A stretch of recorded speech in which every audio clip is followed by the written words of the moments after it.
Iskander missile से Iran Sikandar बन गया है। अब स्कंदर मिसाइल की एंट्री होने वाली है और जैसे ही स्कंदर मिसाइल की एंट्री होगी, ईरान विनर घोषित होगा, सिकंदर बनकर उभरेगा, इजराइल को तहस नहस कर देगी ये मिसाइल। और अब असली बवाल होगा, क्योंकि स्कंदर ईरान को बनाएगी सिकंदर। ईरान को रूस ने गुपचुप तरीके से स्कंदर मिसाइलें दे दी हैं। गुपचुप तरीके से ईरान को रशिया की ओर से स्कंदर मिसाइलें दे दी गई। देखिए, स्ट्रेटेजिक पार्टनर्स हैं दोनों देश, रशिया और ईरान। ये अमेरिका और उसके मित्र इजराइल के लिए बहुत बड़ा खतरा है। उनके पास शाहिद ड्रोन्स पहले से ही है और अब स्कंदर मिसाइल भी। हालांकि ये दावा मीडिया रिपोर्ट्स में किया गया है, लेकिन इसका खंडन ना तो रशिया कर रहा है और ना ही ईरान कर रहा है। और ऐसे में आशंका बढ़ जाती है कि ईरान को स्कंदर मिसाइल मिल गई है। राजनीतिक जन विद्रोही के बीच बड़ा डेवलपमेंट सामने आया है। जिस तरीके से ये पॉलिटिकल वॉरफेयर छिड़ा हुआ है और एक दूसरे पर पॉलिटिकल स्टेटमेंट्स दिए जा रहे हैं, बयानबाजी की जा रही है, ऐसे में ये बड़ा डेवलपमेंट माना जा रहा है। अमेरिका इजराइल थ्रेड को किल करने के लिए, आप समझें इस बात को, ये बहुत इंपॉर्टेंट है। अमेरिका इजरायली थ्रेड को किल करने के लिए रशिया ने ईरान को स्कंदर मिसाइल दी है और ऐसा दावा किया जा रहा है कि ईरानी मीडिया ने दावा किया है कि ऐसा हो चुका है। रिपोर्ट्स के मुताबिक रशिया ने ईरान को अपनी स्कंदर शॉर्ट रेंज बैलिस्टिक मिसाइलें दी हैं और ये जो सिस्टम है वो भी सौंपा है ईरान को। और ये मिसाइल ट्रेडिशनल, पारंपरिक और न्यूक्लियर, परमाणु दोनों तरह के वॉरहेड्स ले जाने में सक्षम है। खास बात यह है कि इसे एयर डिफेंस को चकमा देने वाली घातक मिसाइल माना जाता है। एयर डिफेंस को चकमा देने वाली ये लंबे समय तक रशिया के सुपर 6 हथियारों में शामिल रही है। IRGC से जुड़े तस्नीम न्यूज एजेंसी ने 9 जून को दावा किया था और कहा था कि ये ट्रस्टवर्दी सोर्सेज से उन्हें पता चला है, उनके भरोसेमंद सूत्रों से पता चला है कि रशिया की स्कंदर मिसाइल ईरान पहुंच चुकी है।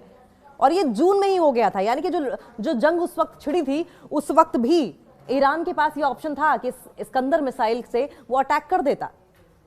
लेकिन अब की बार अगर स्कंदर मिसाइल से अटैक किया जाता है तो इजराइल इस अटैक को बचा नहीं पाएगा, रोक नहीं पाएगा। एजेंसी का दावा अगर सच है तो ये 2023 में ईरान पर लगे संयुक्त राष्ट्र बैलिस्टिक मिसाइल सैंक्शन हटने के बाद वेस्टर्न एशिया में सबसे बड़ा मिसाइल तकनीकी बदलाव होगा। इससे क्षेत्रीय सुरक्षा संतुलन, युद्ध बढ़ने के जोखिम, इजराइल अमेरिका की मिसाइल डिफेंस प्रणालियों पर गहरा असर पड़ेगा। IRGC की ओर से बड़ा संकेत भी दिया गया है। ईरान की फर्स्ट न्यूज एजेंसी बिना नाम लिए IRGC अधिकारी के हवाले से कहा गया है कि स्कंदर की डिलीवरी स्ट्रेटेजिक माइलस्टोन है, एक रणनीतिक माइलस्टोन है। इसे ईरान अपने दुश्मनों और उसके सहयोगियों को करारा जवाब देने में सक्षम होगा, यानी अमेरिका और इजराइल को। यह बयान साफ तौर पर इजराइल और अमेरिका के लिए था। वहीं दूसरी तरफ रशिया स्कंदर के ईरान पहुंचने पर चुप्पी साधे हुए है। क्रेमलिन के प्रवक्ता हैं दिमित्री पेस्कोव।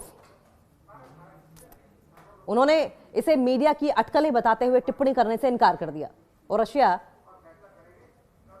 अपनी गोपनीयता मेंटेन करने के लिए ही जाना जाता है। हालांकि एक्सपर्ट्स के अनुसार यूक्रेन युद्ध के बाद रूस जानबूझकर हथियार सौदों में रणनीतिक अस्पष्टता, स्ट्रेटेजिक एम्बिग्विटी अपना रहा है, क्योंकि अगर स्ट्रेटेजी जाहिर कर दी तो फिर उस स्ट्रेटेजी को निगेट करने के लिए भी स्ट्रेटेजीज बनाई जाएंगी और इसीलिए अपने पत्ते खोलने में विश्वास नहीं रखता रशिया।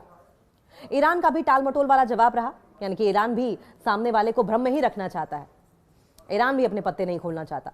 ईरान के विदेश मंत्रालय के प्रवक्ता नासिर कनानी ने कहा कि ईरान के रक्षा सहयोग उसके संप्रभु मामले हैं और सरकार न तो पुष्टि करती है न खंडन करती है, जैसा होना भी चाहिए।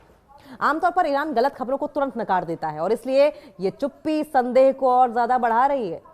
ऐसे में एक्सपर्ट्स का यह मानना है कि ईरान को स्कंदर मिसाइल मिल चुकी है।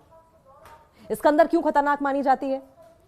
Iskander 9K720 SS-26 stone Russia की सबसे लेटेस्ट, मॉडर्न, एडवांस्ड, आधुनिक शॉर्ट रेंज बैलिस्टिक मिसाइलों में से एक है। यह 500 किलोमीटर की दूरी तक हमला करने में कैपेबल है।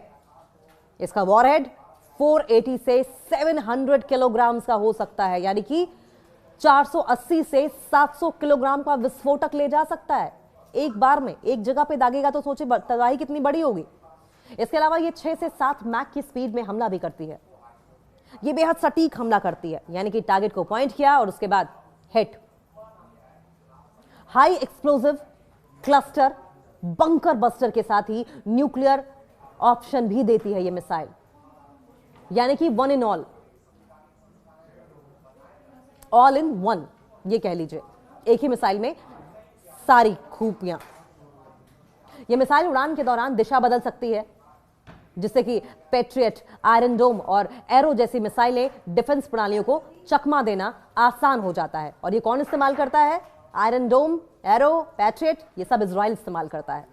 यानी कि ईरान की एक ही मिसाइल इजराइल के तमाम हथियारों, तमाम डिफेंस सिस्टम के लिए काफी होगी।